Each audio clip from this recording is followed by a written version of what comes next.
நான் உங்க அட்வொகேட் சுந்தர். என்னன்னு பார்த்தீங்கன்னா ஒரு வீடியோ அப்லோட் பண்ணிட்டேன் பாருங்க. கள்ளக்குறிச்சியில் ஒரு பொண்ணு போய் போலீஸ் ஸ்டேஷனில் கம்ப்ளைண்ட் பண்ணியிருக்காங்க. என்ன வீடியோ எடுத்து துரத்துறாங்க என் ஹஸ்பண்ட். அந்த மாதிரி பொண்ணுங்களுக்கெல்லாம் ஆக்ஷன் எடுக்காம தப்பே பண்ணாதவனை கூட்டு போய் எஃப்ஐஆர் போடாம 4 நாள் வச்சு சாவடிக்கிற ஃபேமஸான ஊர் தமிழ்நாடு இப்போ ஆயிட்டு இருக்கு.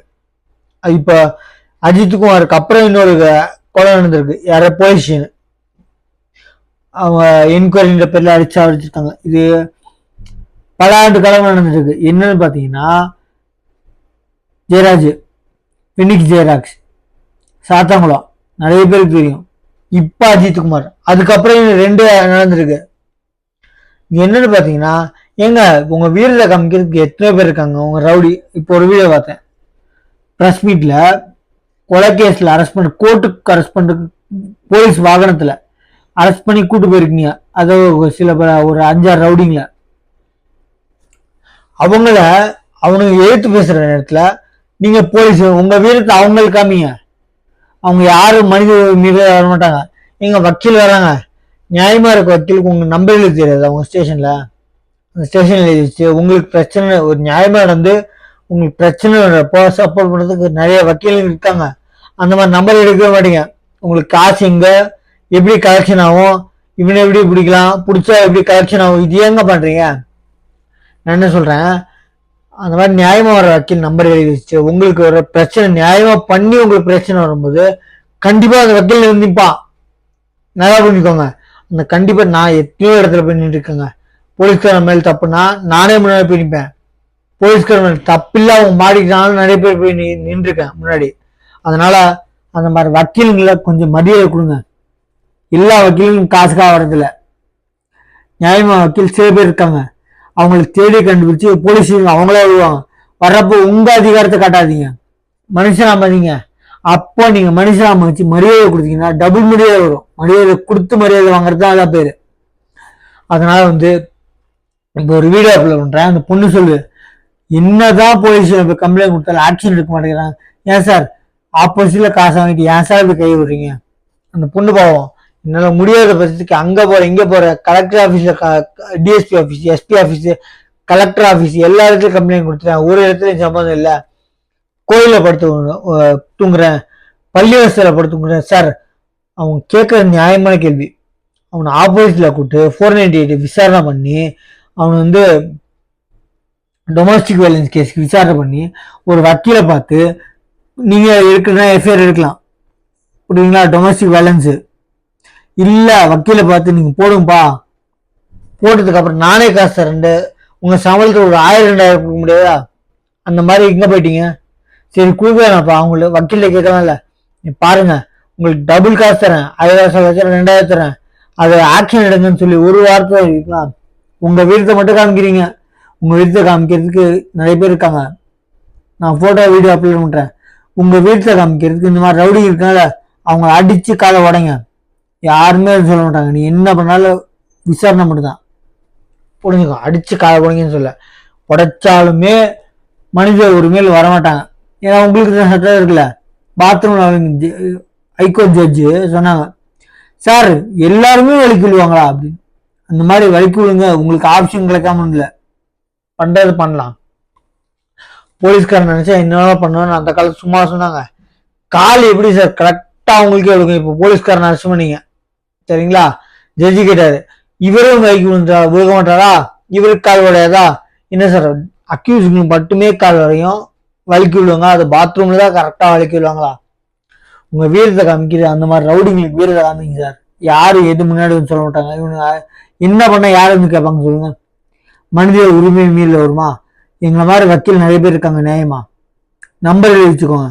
உங்களுக்கு அந்த மாதிரி பிரச்சனை வந்துச்சுன்னா கண்டிப்பா உங்களுக்காக நிற்போம், கவலைப்படாதீங்க. நியாயமா பண்ணீங்கன்னா நியாயமா நிறைய பேர் நிற்பாங்க சார். நம்ம சேனலை சப்ஸ்கிரைப் பண்ணி பாருங்க, நான் வீடியோ அப்லோட் பண்றேன், அது பாருங்க. இந்த மாதிரி பொண்ணுங்களுக்கு கொஞ்சம் நியாயமான மாதிரி கொஞ்சம் ஆக்ஷன் எடுக்கலாம். ஃபுல் ஆக்ஷன் எடுக்கலாம் சார், நாடு தங்காது. அதனால கொஞ்சம் நியாயம் இருங்க. நியாயம் அட்லீஸ்ட் கொஞ்சமா இருங்க சார். கொஞ்சமாச்சு காமிங்க. உங்க என்ன சொல்றது கர்வத்தை, அவங்க வீரத்தை எல்லாம் புள்ள பூச்சி கூட காமிக்க மாட்டீங்க. அதை விட சீப்பாக இருக்கவங்க, திருப்பி அடிக்க முடியாத நிலைமை, திருப்பி எழுத்து பேச முடியாத நிலைமைக்கு ஆளுங்களை தான் நீங்கள் பண்ணுவீங்க. அஜித் குமார், ஃபினிக்ஸ் ஜெயராஜ் இந்த மாதிரி ஃபேமிலி ஆளுங்களை அடித்தா நாளைக்கு வெளில போய் சொன்னால் குடும்பத்துக்கே கெட்ட பண்ணுறதுனால ரவுடிங்க பண்ணுறதோட மோசமாக பண்ணுறீங்க. ஒரு பொண்ணு வீடியோ அப்லோட் பண்ணுறேன் சார், அவங்க பள்ளிவாசல் தூங்குறேன், கோயிலில் தூங்குறேன்றாங்க. அப்போ நீங்கள் என்ன ஆக்ஷன் எடுத்தீங்க?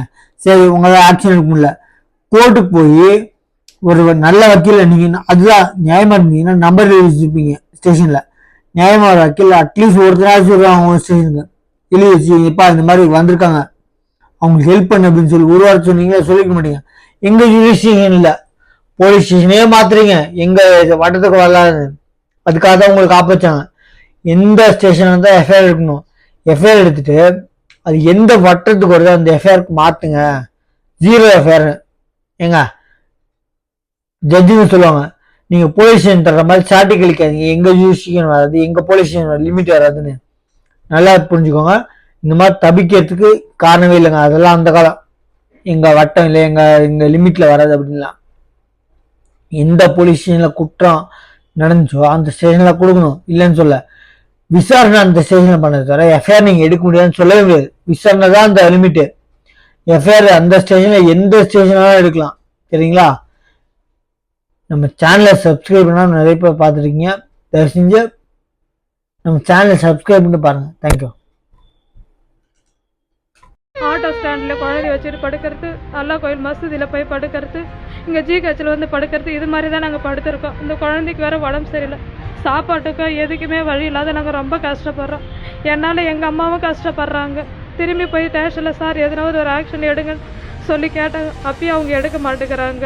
அது சொத்து வேணும்னு சொல்லி வரதட்சணை கொடுமை பண்ணி இப்போ என்னையும் எங்கள் அம்மாவையும் அடித்து துரத்துறாங்க.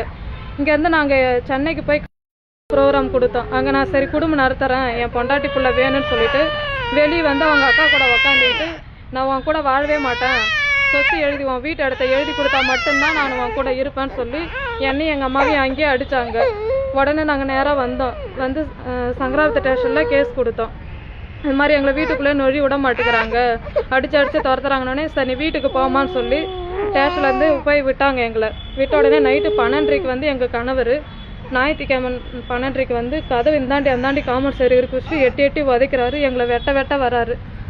அவங்க அக்கா வீட்டாரங்களும் 3 பேரும் சேர்ந்துட்டு எங்களை உள்ளவே விட மாட்டேங்கிறாங்க.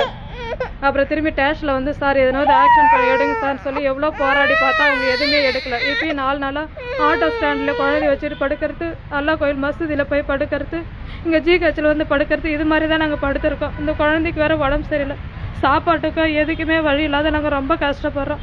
என்னால் எங்கள் அம்மாவும் கஷ்டப்படுறாங்க. திரும்பி போய் ஸ்டேஷனில் சார் எதனாவது ஒரு ஆக்ஷன் எடுங்கன்னு சொல்லி கேட்டாங்க. அப்பயும் அவங்க எடுக்க மாட்டேங்கிறாங்க.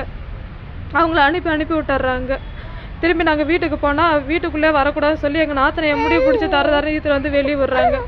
இப்போ நான் பிள்ளைய வச்சுட்டு வெளியே ரோட்டில் கஷ்டப்பட்டுட்டு இருக்கேன். எங்கள் வீட்டாரை பிடிச்சி எங்கள் வீட்டுக்குள்ளே படுத்துக்கிட்டு எங்களை உள்ளவே விட மாட்டேங்கிறாங்க. இங்கே சங்கராரத்தில் ஏன் இதுக்கு ஸ்டேஷனில் கேஸ் எடுக்க மாட்டேறாங்க எனக்கு ஒன்றுமே புரியல. மகளிர் மன்றத்துலேயும் நான் கேஸ் கொடுத்து பார்த்துட்டேன், இங்கேயும் கேஸ் கொடுத்துட்டேன், எங்கேயுமே எடுக்க மாட்டேங்கிறாங்க. இப்போ நானும் என் பிள்ளை என்ன பண்ணுறதுனே தெரியல. எங்கள் அம்மா வயசானவங்க என் கூட அவங்களும் கஷ்டப்படுறாங்க. சாப்பிட்டு 4 நாளாக வச்சு இந்த குழந்தைக்கு பாலும் கொடுக்கல. இங்கே சங்கராரத்தை ஜிஹெச்சில் தான் கட்டி சிறப்பு எல்லாம் வாங்கி போட்டுட்ருக்கோம். கட்டிக்கு எவ்வளோ ஜுரம் அடிச்சுருக்குதுங்க சார். நாங்களும் எங்கெங்கேயோ நாங்கள் போகிறோம் சார், கொஞ்சம் எப்படின்னாவது அவங்கள கூப்பிட்டு மிரட்டுங்களோ சொல்லி பார்த்துட்டோம். சங்கராவதி ஸ்டேஷனில் எந்த ஆக்ஷனும் எடுக்கவே மாட்டேங்கிறாங்க. மாவட்ட எஸ்பி ஐயாவும் கலெக்டர் ஐயாவும் இதை பார்த்து கண்டிப்பாக நடவடிக்கை எடுத்து எங்களுக்கு என் குழந்தைக்கு எனக்கு எங்கள் அம்மாவுக்கு ஒரு நியாயம் கிடைக்குமாறு உங்களை கெஞ்சி கேட்குறேங்க சார். கடைசியாக உங்களை தாங்க சார் நாங்கள் வந்து பிடிச்சிருக்கோம். நீங்களும் கை விரிச்சிடாதீங்க சார், கெஞ்சி கேட்குறேன். எப்படின்னா கொஞ்சம் முயற்சி பண்ணி கொடுங்க சார். 26ஆம் தேதி வந்து நாங்கள் வந்து புகார் கொடுத்தோங்க சார். நாங்கள் கொடுத்ததையும் வந்து அவங்க நடவடிக்கை எடுக்க மாட்டேங்கிறாங்க. என்ன சார் இந்த மாரின்னு சொல்லி குழந்தை வச்சுட்டு நாங்கள் தவிக்கிறோமே, கொசு கடியில் குழந்தைக்கும் ஜுரம் வந்துடுச்சுன்னு சொல்லி சொன்னாக்கா நீங்கள் வீட்டுக்கு போங்கம்மா அப்புறம்னாக்கா அப்புறம் நான் பேசிக்கிறேன், எது நடந்தாலும் பேசிக்கிறேங்கிறாங்க. அங்கே போனால் குடிச்சுட்டு அடிக்கிறேன்னு திரும்பி உடையந்து ஏன் சார் இந்தமாரி அவனை கூட்டாந்து உக்காராது வைங்க சார். நாங்கள் அந்த வீட்டில் போய் நிம்மதியாக மேலுக்கு தண்ணி ஊற்ற இல்லைங்க சார். தண்ணி ஊற்றாது அந்த குழந்தை வச்சுட்டு நாங்கள் தேவைக்கிறோம். ஐயா கலெக்டர் ஐயா நீங்கள் இது என்னன்னு பார்த்து எஸ்பி ஐயாவை பார்த்து நாங்கள் வந்து இங்கே கவர்மெண்ட் ஆஸ்பத்திரிலையும் அங்கேயும் இங்கேயும் நாங்கள் சின்னப்பட்டுட்டு கிடக்குறோங்க சார். நீங்கள் அது ஒரு நியாயத்தை கொடுங்க சார், எங்களுக்கு நியாயம் கிடைக்கணும் சார். நான் வந்து எனக்கு எங்கள் வீட்டுக்காரன் இல்லை, பையனும் இல்லை, பெரிய மரிமாவனும் இங்கே இல்லை. சின்ன மரிமாவன் வந்து நாங்கள் பொம்பளை இருக்கணும், அம்மா மரிமாவன் அவங்க அக்கா புருஷன் 3 பேரும் சேர்ந்துட்டு எங்களை பண்ணுறதுனால நாங்கள் சோழமட்டிக்கா போகல. இங்கே சங்கராரத்துலேயே தான் சார் நாங்கள் சுற்றிட்டு கிடக்கிறோம். ஐயா வந்து எஸ்பி ஐயாட்டா ஐயா சாமின்னு சொல்லி கேஞ்சினாக்கா 4 ஒரு போய் இது போரு, இன்னொரு போய் இது போரு அப்படின்னு சொல்லிடுறாங்க. இது ஒன்றுமே நடவடிக்கை எடுக்கலைங்க சார். இது என்னன்னு பார்த்து ஒரு நியாயத்தை வாங்கி கொடுங்க சார் எங்களுக்கு.